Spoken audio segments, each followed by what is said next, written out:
का कर सफर सख्त मुश्किल बहुत दूर मंजिल रखा है अभी पाओ मैदान आकर या रब्बी सल्ली व सल्लिम दाइमन अबदा अला हबीबिका खैरिल खल्क़ि कुल्लिहिम। मुअज़्ज़ज़ मुहतरम श्रद्धेय सभापति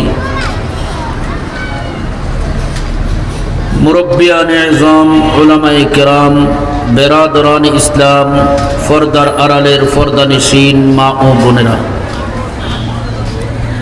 अल्लाह पाक रब्बुल आलमीनेर दरबारे लाखों कोटी शुक्र जिनी मेहरबानी करे दया करे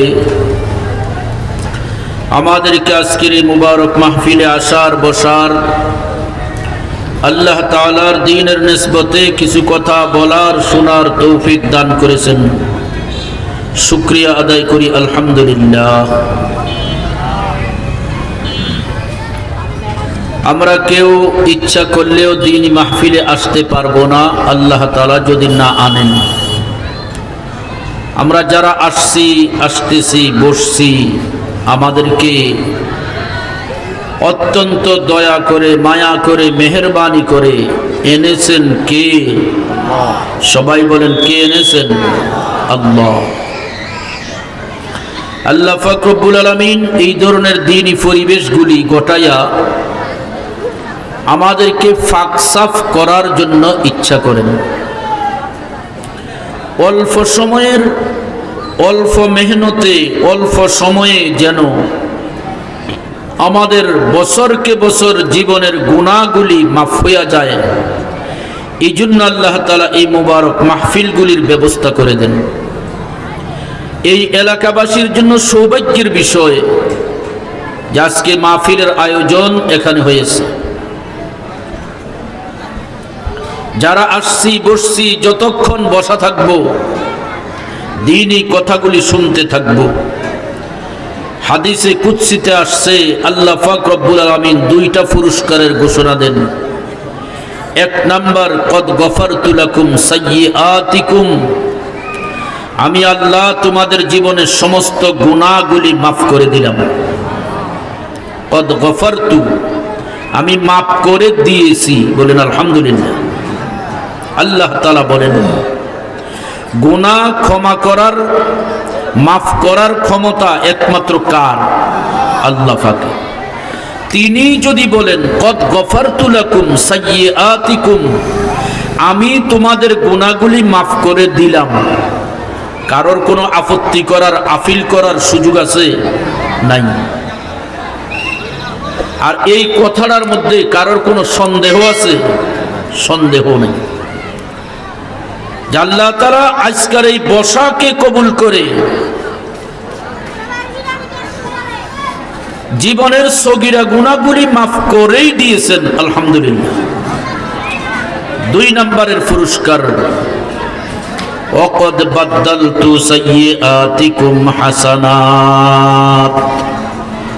আল্লাহ তাআলা বলেন ও আমার বান্দা বান্দীরা শোনো, আমি আল্লাহ তোমাদের গুনাহগুলিকে শুধু ক্ষমা করেই শেষ করি নাই, তোমাদের গুনাহগুলিকে নেকি দ্বারা পরিবর্তন করে দিয়েছি। আরো জোরে বলেন না সুবহানাল্লাহ। এত বড় দয়া মায়া কার? আল্লাহ। আল্লাহ তাআলার অতি মেহেরবানি অতি দয়া, যেরকম ছোট ছোট কিছু সুযোগ আমাদেরকে করে দেন, যেই সুযোগগুলি কাজে লাগাইলে আমাদের জীবন অনেক অনেক ধন্য দামি হয়ে যায়। আসতেছে তো আগামী রাত্রের পরের রাত্র শবে বরাত, শুক্রবার দিবাগত রাত্রে শবে বরাত আসতেছে না? হ্যাঁ, মহান এক সুবর্ণ সুযোগ, মহান এক সুবর্ণ সুযোগ, যাকে পাল্লা দিয়া মাইপা শেষ করা যাবে না, যাকে তুলনা করে শেষ করা যাবে না, এমন এক মহান সুযোগ শবে বরাত নামে আল্লাহ তাআলা আপনাকে আমাকে দান করেছেন। আলহামদুলিল্লাহ। জীবন দামি হয়ে যাবে, দামি হয়ে যাবে, মূল্যবান হয়ে যাবে যদি যথাযথ সময়টা কাজে লাগাইতে পারি। জীবন দামি হয়ে যাবে। আমি জুমার দিন আমার জুমার মিম্বরে আলোচনা করেছি, ছোটবেলায় আরবি সাহিত্যের কিতাব আল ইউবি কিতাবের মধ্যে ঘটনা পড়েছি। বাস্তব অবাস্তব আল্লাহর হাতে, তবে অবাস্তবের কিচ্ছু না, বাস্তব হইতেই পারে। শিক্ষণীয় ঘটনা, এই জন্য আমরা বলতে পারি, শুনতে পারি। হযরত ঈসা আলাইহিস সালাতু ওয়াস সালাম আল্লাহর নবীর পূর্বের পয়গম্বর কে ছিলেন? হযরত ঈসা আলাইহিস সালাতু ওয়াস সালাম একদিন রাস্তা দিয়ে হাঁটতেছেন,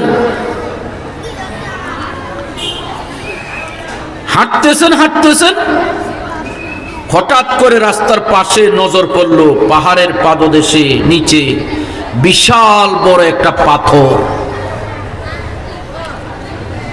দুইটা আশ্চর্যের বিষয় পাথরের ভিতরে দেখলেন। এক নম্বরে সাধারণত পাথর হয় কালো রঙের, মাটি রঙের, সাদা রঙেরও কখনো কখনো হয়, ঠিক না বেঠিক?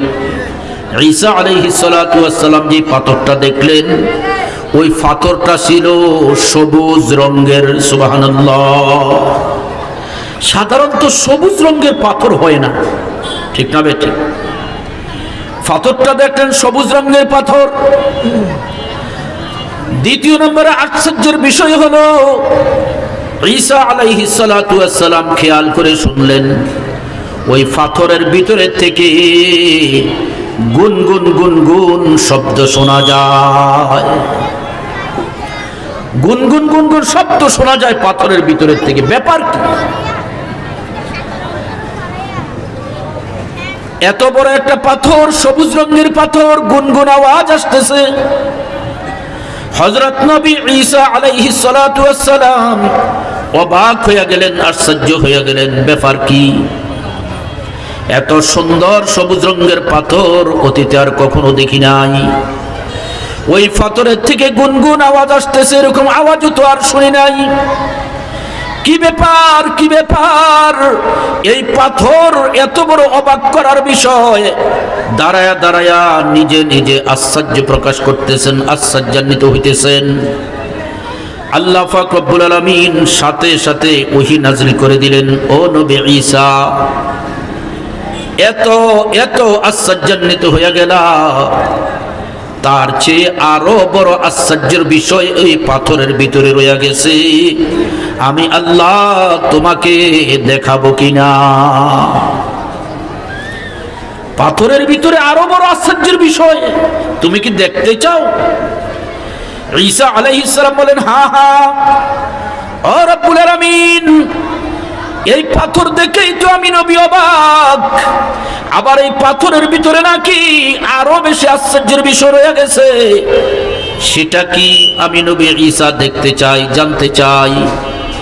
আল্লাহ পাক রব্বুল আলামিন বলেন, ও নবী ঈসা, তোমার হাতে একটা লাঠি আছে, এই লাঠি দিয়া পাথরের গায়ে আঘাত করো। ঈসা আলাইহিস সালাতু ওয়াস সালাম হাতের লাঠি দিয়ে পাথরের উপর আঘাত করলেন। সাথে সাথে পাথরটা দুই ভাগ হয়ে দ্বিখণ্ডিত হয়ে, আপনারা অনেক সময় দেখছেন নারিকেল যদি মাঝখান দিয়া বাড়ি দিয়া ভাঙ্গে, দুই টুকরা হয়ে দুই দিকে চলে যায়, ঠিক না বেঠিক? ঈসা আলাইহিস সালাম হাতের লাঠি দ্বারা আঘাত করার সাথে সাথে ওই পাথরটা যেন দুই ভাগ হইয়া দুই টুকরা দুই দিকে চলে গেছে। আশ্চর্যের বিষয় হলো, অবাক করার বিষয় হলো, হযরত ঈসা আলাইহিস সালাম তাকে দেখেন, ওই পাথরের ভিতরে একজন অনেক বয়োবৃদ্ধ, একজন বৃদ্ধ মানুষ। সুবহানাল্লাহ। ওই মানুষটা সাদা পাগড়ি, সাদা জুব্বা, সাদা দাড়ি। ওই মানুষটা ওই পাথরের ভিতরে বসে বসে আল্লাহর জিকির করতেছে। ঈসা আলাইহিস সালাতু ওয়াস সালাম আরেকটা আশ্চর্যের বিষয় দেখলেন, ওই বৃদ্ধ মুরব্বী বয়স্ক মানুষটার সামনে তরু তাজা আঙ্গুর ফলের থোকনা দেখা যায়। সুবহানাল্লাহ। পাথরের ভিতরে আঙ্গুর ফল, পাথরের ভিতরে মানুষ, আশ্চর্যের বিষয় কিনা। হযরত ঈসা আলাইহিস সালাতু ওয়াস সালাম ওই বৃদ্ধ মানুষটাকে দেখে সালাম দিলেন। বৃদ্ধ মানুষটা সালামের জবাব দিল। জিজ্ঞাসা করলেন, বাবা, এই পাথরের ভিতরে আপনি কতদিন ধরে অবস্থান করতেছেন, আর এই পাথরের ভিতরে থেকে থেকে আপনি কি করতেছেন? আপনার সামনে তরু তাজা আঙ্গুর ফলের থোকনা দেখা যায়, এই আঙ্গুর ফল আপনার সামনে কোত্থেকে আসলো? ঈসা আলাইহিস সালাতু ওয়াস সালাম জবাব দেন, ওই বৃদ্ধ বাবা জবাব দেন, ও নবী ঈসা, আমি একজন বৃদ্ধ মানুষ, এই পাথরের ভিতরে আজকে কতদিন যাবত আছি, কি করি, আঙ্গুর ফল কোত্থেকে আসলো? তোমার তিনটা প্রশ্ন। ও নবী ঈসা শোনো, আমি একজন বৃদ্ধ মানুষ, এই পাথরের ভিতরে বসে বসে আল্লাহর জিকির আজকারের মধ্যে লিপ্ত, আজকে একদিন নয়, 2 দিন নয়, 400 বৎসর যাব। আওয়াজ দিয়ে বলেন না সুবহানাল্লাহ। কত বৎসর? 400 বৎসর। পাথরের ভিতরে কি দ্বিতীয় আর কেউ আছে? তাহলে ডিস্টার্ব করার মতো কোনো ব্যবস্থা আছে না। নীরবে নির্জনে বসে বসে এই পাথরের ভিতরে 400 বৎসর আল্লাহর ইবাদতে মগ্ন। কি পরিমাণ জিকির তার হয়েছে বলেন তো দেখি, কি পরিমাণ জিকির তার হয়েছে, কি পরিমাণ আমল তার হয়েছে। 400 বৎসর নীরবে নির্জনে পাথরের ভিতরে বসে বসে আল্লাহর ইবাদতে মগ্ন। ও নবী ঈসা শুনো, আমার সামনে যে তুমি যে আঙ্গুর ফলের থোকনাটা দেখতেছো, এটা এখনকার নয়, প্রতিদিন 3 বেলা আমার যখন খাবারের প্রয়োজন হয়, আমার পেটে ক্ষুধা লাগে, প্রতি 3 বেলা সরাসরি জান্নাত থেকে আল্লাহ পাক রব্বুল আলামিন আমার জন্য এই আঙ্গুর ফলের থোকনার ব্যবস্থা করে থাকেন।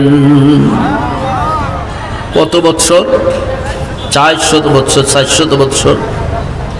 খেয়াল করে শুনেন যুবক ভাইয়েরা, বৃদ্ধ বাবার আমার, ও ফরদার আড়ালের মা বোনের আমার, নবী ঈসা আলাইহিস সালাতু ওয়াস সালাম আশ্চর্যান্বিত হয়ে গেলেন, অবাক হয়ে গেলেন।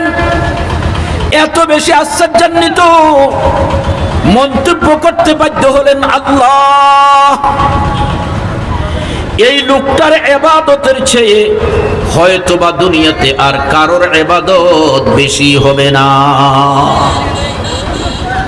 এই লোকটার ইবাদত যত বেশি হয়েছে, যত লম্বা হয়েছে, এত বেশি ইবাদত দুনিয়া তার কারোর দ্বারা সম্ভব হবে না।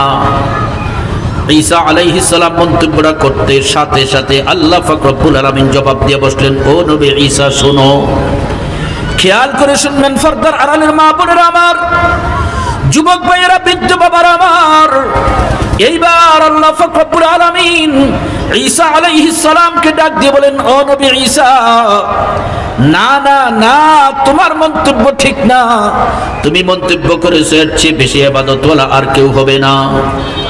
নবী ঈসা শুনে রাখো, আমি আল্লাহ আমার আখিরি জমানার পয়গম্বর নবী মুহাম্মদুর রাসূলুল্লাহ সাল্লাল্লাহু আলাইহি ওয়াসাল্লামের আখিরি জমানার আখিরি উম্মতকে, শ্রেষ্ঠ উম্মতকে একটা রাত্র দান করব, একটা রাত্র দান করব। কোন উম্মতের নর নারী যথাযথভাবে যদি ওই রাত্রটা ইবাদতে লাগাইতে পারে, আমি আল্লাহ তাকে এই একটা শবে বরাতের রাত্র, এই রাত্রটা যদি যথাযথ আমার কোন বান্দা বান্দী ইবাদতে লাগাইতে পারে, আমি আল্লাহ খুশি হইয়া তাকে এই একটা রাত্রের বিনিময়ে ওই বান্দার 400 বছর ইবাদতের চেয়েও আরো বেশি সওয়াব দিয়া দিব। এই জন্য বলছি, একটা রাত্র দান করেছেন কে? আল্লাহ। জোরে বলেন কি? আল্লাহ। কি করার জন্য? কি করার জন্য? ইবাদত করার জন্য। ঠিক না বেঠি? আমি জুমার সময় বলেছি কথাগুলি স্পষ্টভাবে, এই রাত্রটা আমাদের সামনে আসতেছে, যার যেমনে মনে চাই এমনি কাটাই, আছে না নাই? কেউ বাড়াবাড়ি, কেউ সারাসারি, কিন্তু মাঝামাঝি অবস্থানে থাইকা রাত্রটাকে ইবাদত করার কাজে লাগানোর মতো লোক কম পাওয়া যায়। ও মুসলমান, সারা বছরের প্রতিটা রাত্র, বিশেষ করে শবে বরাত রাত্রটা যখন আসবে, তখন আমাদের খেয়াল করে করে কিছু কাজ করতে হবে, যেই কাজগুলি অল্প অল্প কাজ করলে অনেক অনেক দামি হয়ে যাবে। এক নম্বরের কাজ, মাগরিবের নামাজটা জমাতে আদায় করব, এশার নামাজটা জমাতে আদায় করব, ফজরের নামাজটা জমাতে আদায় করব। এই রাত্রের এই তিনটা নামাজ তো ফরজ, ঠিক না বে ঠিক? মাগরিব, এশা, ফজর, এই নামাজগুলি নফল না ফরজ? জোরে বলেন, নফল না ফরজ? ফরজ ইবাদতের দাম কত? শবে বরাত দামি, আমাকে ভুল বুঝবেন না কেউ, অসম্ভব কথা, অবশ্যই দামি। শবে বরাত অবশ্যই দামি, অনেক দামি, কিন্তু তারপরেও 1000 শবে বরাতকে এক ফাল্লায় উঠাইয়া দেন, আরেক ফাল্লায় একটা ফজরের নামাজ উঠাইয়া দেন। এইবার আপনারা বলেন তো দেখি, শবে বরাতের 1000 শবে বরাতের ফাল্লা ভারী হবে না একটা ফজরের নামাজের ফাল্লা ভারী হবে? কি বলেন? একটা ফজরের নামাজের পাল্লা হাজারো শবে বরাত থেকে আরো কোটি গুণে বেশি ভারী হবে, তাতে কোনো সন্দেহ নেই। কেন বলছি? শবে বরাত দামি, তাতে কোনো সন্দেহ নাই, কিন্তু কিছু ইবাদত করে, কিছু না করে, ঘোরাফেরা করে, মোবাইল টিপে, রাস্তায় রাস্তায় আড্ডা মেরে সারাটা রাত্র কাটাইলাম, ফজরের আগাত দিয়া শুয়া ঘুম দিয়া দিলাম, ফজরের নামাজ ছেড়ে দিছি। এবার বলেন কোনো কাজ হবে? না না না, হাজারো শবে বরাত দিয়া একটা ফজরের নামাজের কাফারা আদায় করা যাবে না। এই জন্য বলছি, মাগরিবের নামাজটা জমাতের সাথে আদায় করব। মা বোনেরা ঘরের কোনায় যথাযথভাবে মাগরিবের নামাজটা আদায় করব। এশার নামাজটা মা বোনেরা এশা ফজর যথাযথভাবে আদায় করব। পুরুষ বাবারা, যুবক ভাইয়েরা মসজিদে গিয়ে এশা ফজর জমাতের সাথে আদায় করব।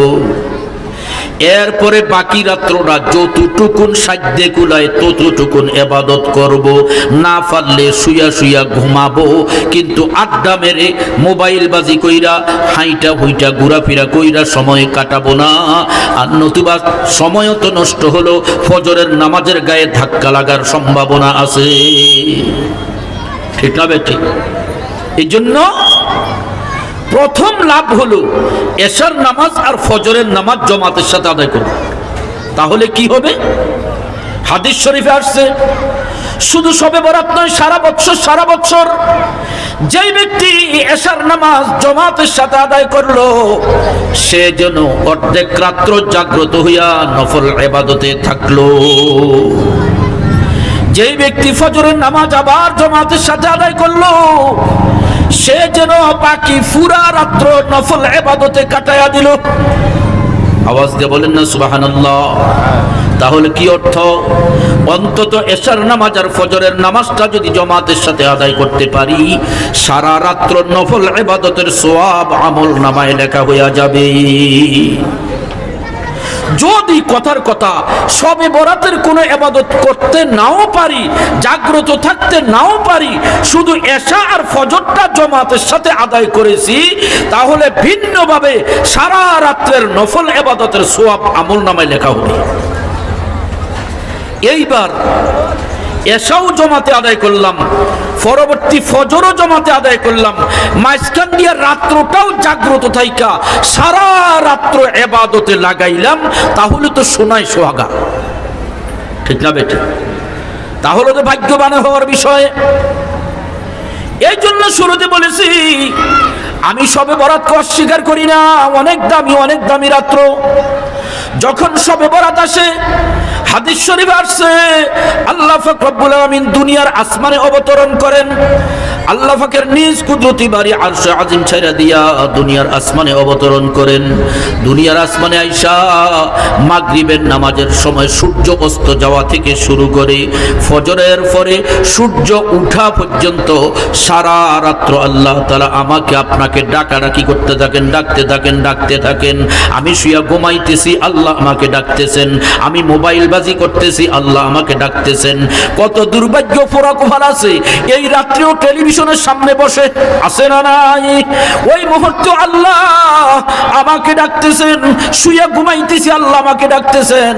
কি বলতেছেন, কি বলতেছেন, কি বলতেছেন? তিনটা আওয়াজ আল্লাহ তাআলা দিতেছেন, তিনটা আহ্বান আল্লাহ করতেছেন। আলা মিন মুস্তাগফিরিন ফাগফির লাহু।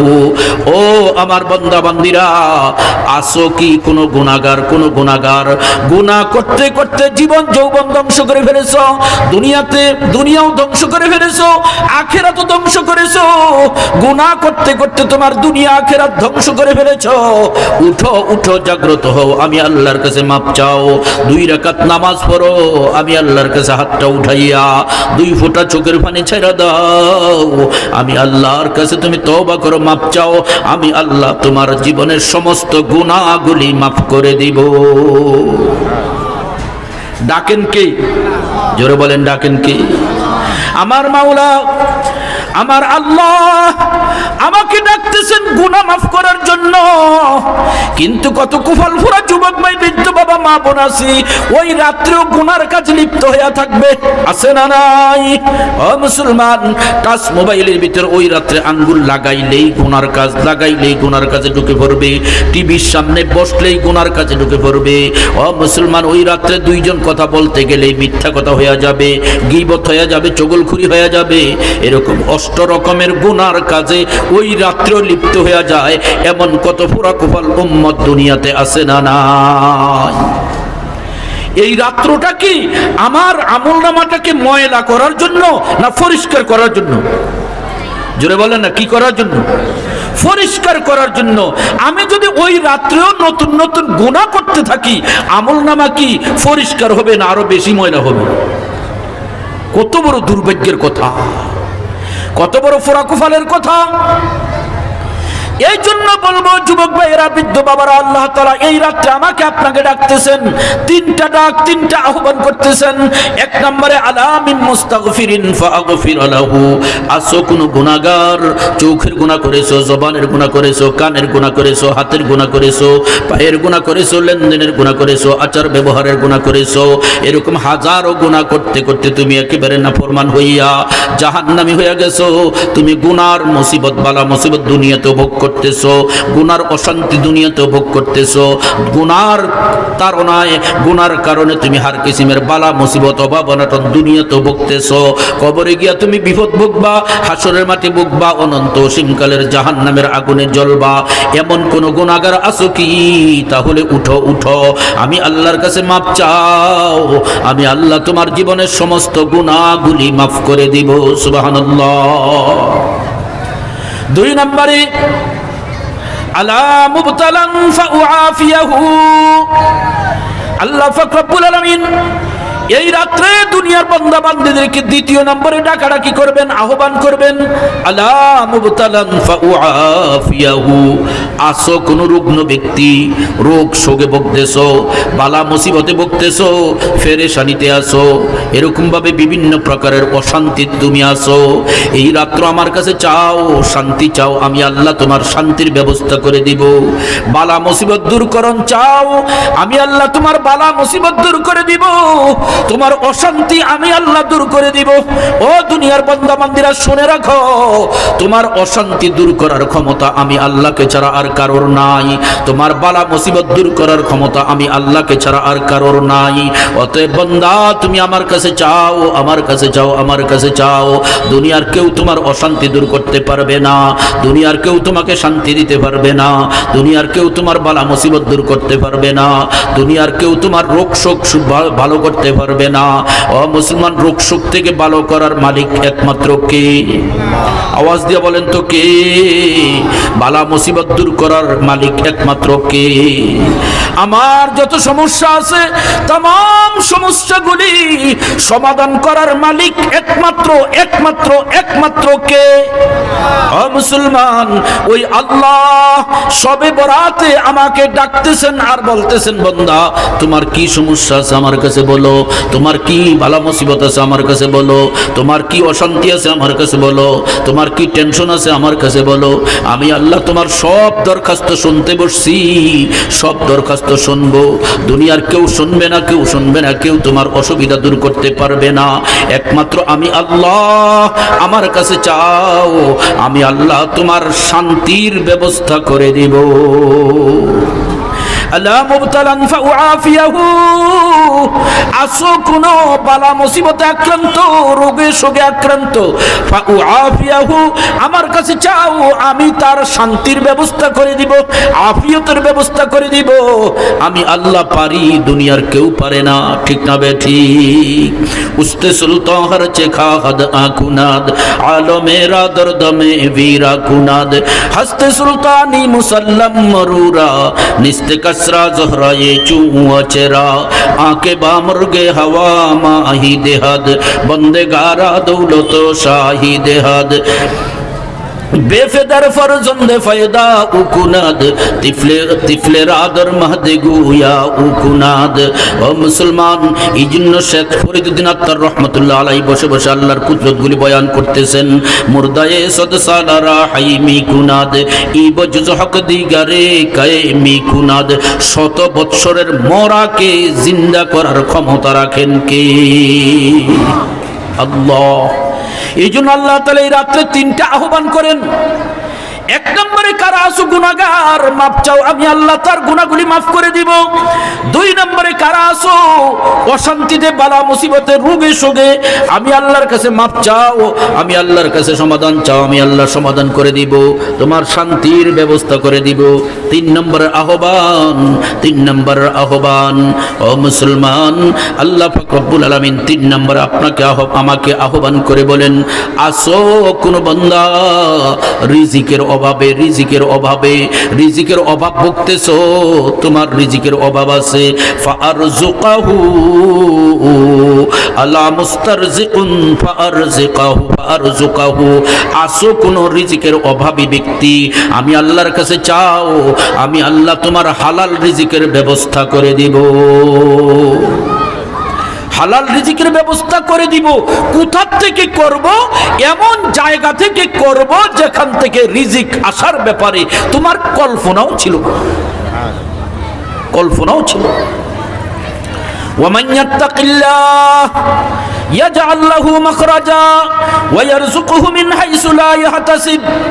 আল্লাহ পাক রব্বুল আলামিন বলেন, দুনিয়ার বান্দারা তাকওয়া অবলম্বন করো, পরহেজগারি অবলম্বন করো, গুনাহ ছাড়ো, নেক আমল ধরো, আমি আল্লাহ তোমার জীবনের সব সংকীর্ণতা দূর করে দিব। ওয়া ইয়ারযুকুহু মিন হাইসু লা ইয়াহতাসিব, এমন জায়গা থেকে তোমার রিজিকের ব্যবস্থা করে দিব যেখান থেকে রিজিক আসার ব্যাপারে তোমার কোনোদিন কল্পনাও ছিল না। সুবহানাল্লাহ। এই জন্য এই রাত্রে আল্লাহ তাআলা সারা রাত্র আমাকে আপনাকে ডাকতেছেন। তিনটা আহ্বান। কয়টা? তিনটা আহ্বান। এক নম্বরে গুনাহ মাফের আহ্বান, দুই নম্বরে সুখ শান্তি দেওয়ার আহ্বান, তিন নম্বরে রিজিক দেওয়ার আহ্বান। ও মুসলমান, যার জীবনের গুনাহগুলি মাফ হয়ে গেল তার আখিরাত পরিষ্কার হয়ে গেছে। ঠিক না বেঠিক? যার জীবনের অশান্তি দূর হয়ে গেছে, রিজিকের অভাব দূর হয়ে গেছে, তার দুনিয়া শান্তিময় হয়ে গেছে। ঠিক কি না?